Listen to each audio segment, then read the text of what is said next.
another episode of REDtalks.live. I am your host, Nathan Pierce, and today I'm coming to you from Seattle, F5's headquarters. In fact, let's just take a look at a really big ship. It's a nice day in Seattle.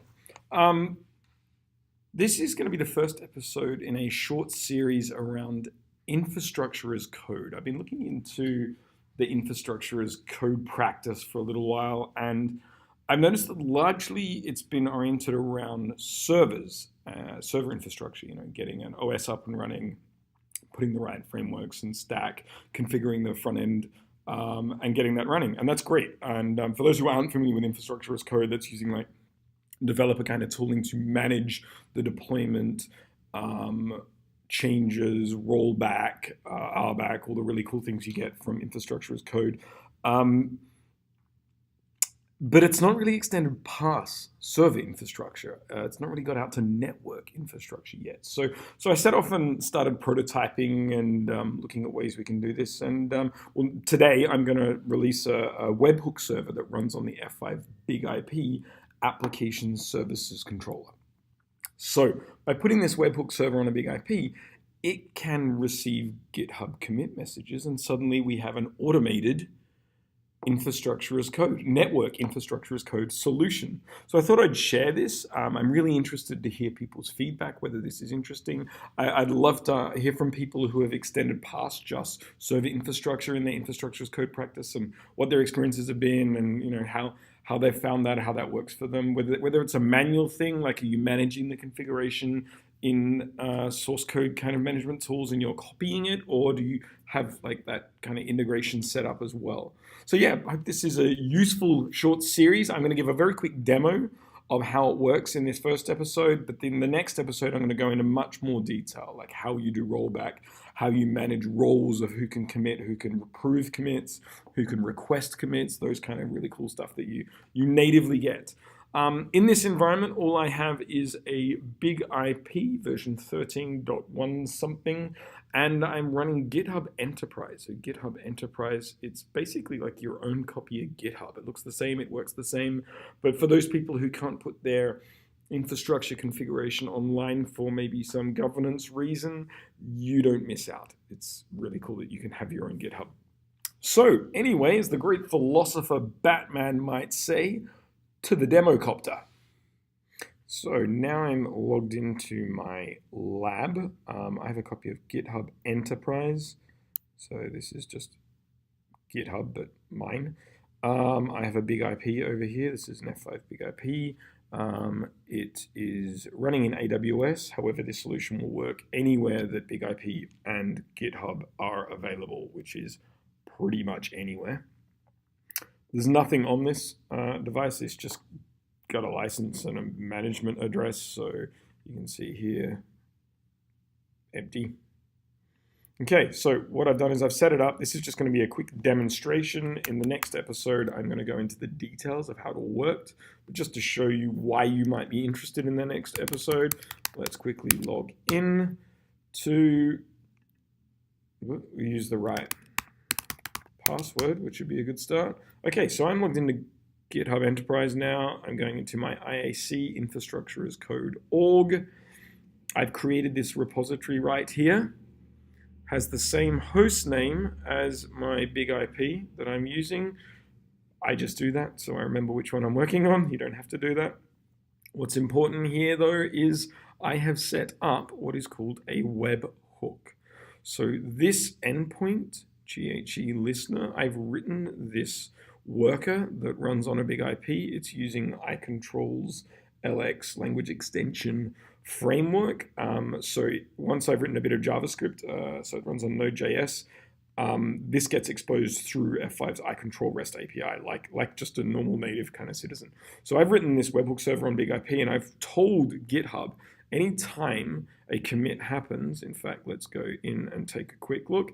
Anytime something's committed, push that event to the big IP that is referenced in this URL. So that's all I've done here, and I've installed this RPM onto my big IP. So that's all we need to know for right now. So let's just do a quick deployment so you can see what goes on. Just to be organized, I'm going to put them into a directory. I'm sure you can come up with a better name than I can. SD stands for service definition.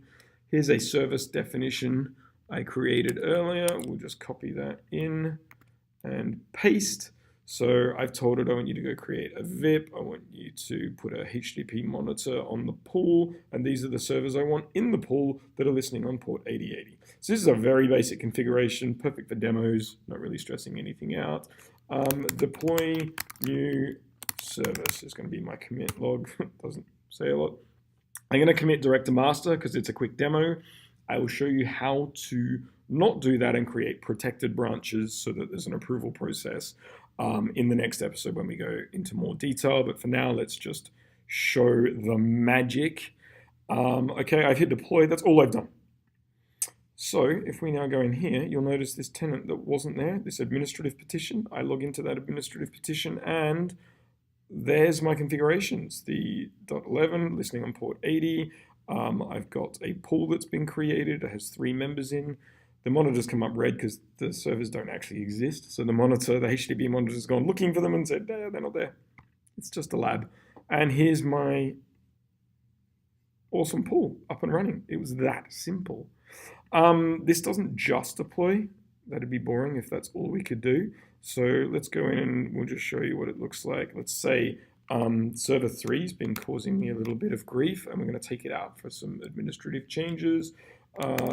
Troubleshooting on 10.103, and we'll commit that. And it's gone from there, and like magic, woohoo, it's gone from there. Now, a feature I added, I mean, for the demo, I'm logging into the big IP and showing you what's going on. In a real environment, the idea is that you don't give people logins to the big IP. Everything's managed here with RBAC, with rollback, with history, auditing, approval.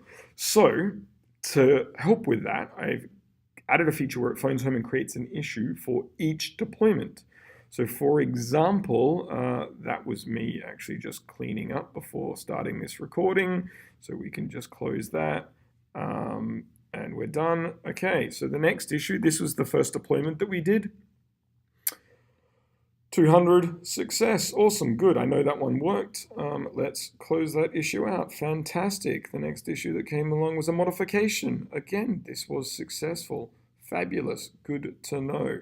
Let's close that one out. So I get the feedback loop of what's been going on, and that's kind of helpful. So that's the interaction between the two. You're getting all the benefits of source code, tooling, and I'll show you, take a look at this awesome history function. I'm going to have a look at all the things that have been changed on this. I can go in here and hit history, and I can see, look, IAC admin, this person, they did a deletion of it because they were creating the cleanup. Then I did a deploy, and then I did troubleshooting, and I can even go back and actually look. Okay, see, it's all green because it was all new. That's kind of neat. But then I'm going to say, oh, there's a change for some troubleshooting. Oh, look, we took those 2 out and put that in. The reason 102 is twice is because the comma, we had to get rid of the comma to be JSON friendly. So all this history I get the username, I've done everything. Like infrastructure as code is pretty rad. Again, all I did was set up that Webhook server and install an RPM that was developed on iControl's LX framework. So let's go just do a cleanup. I'm going to do one more actually. Let's do another service. What the hell? This wasn't part of the original plan. Let's do sd2.json. And actually, I have another one here. There we do. Excellent. So let's go and put this in here, and there we go. Another new service. I would obviously give that the real name of the service in the real world. We'll do that deployment, and you'll see in this one, did I use the same tenant? No, this time I used another tenant. I can put multiple of these under the same tenant if I wanted to. I just didn't. And hey, like magic, this one's also configured. It's got 2 pool members. I'll show you, actually, what I'm going to do is generate an error so you can see how that works. So let's go back into the first one. I noticed in my pool there, I have 102 in here. The other one had 103. So let's create a conflict. Let's go in and tell it to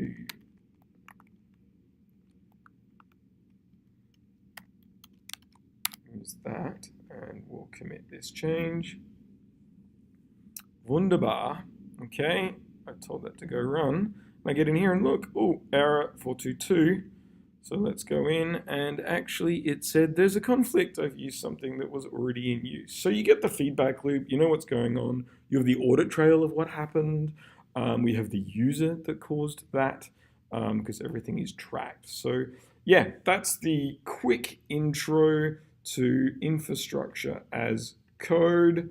Actually, what I'm going to do is clean up this environment, because I might as well show you what a delete looks like as well. Literally, that's it. Commit, delete, goes into the delete log. Going to delete this one as well. Boom, big IP is cleaned up. Okay, that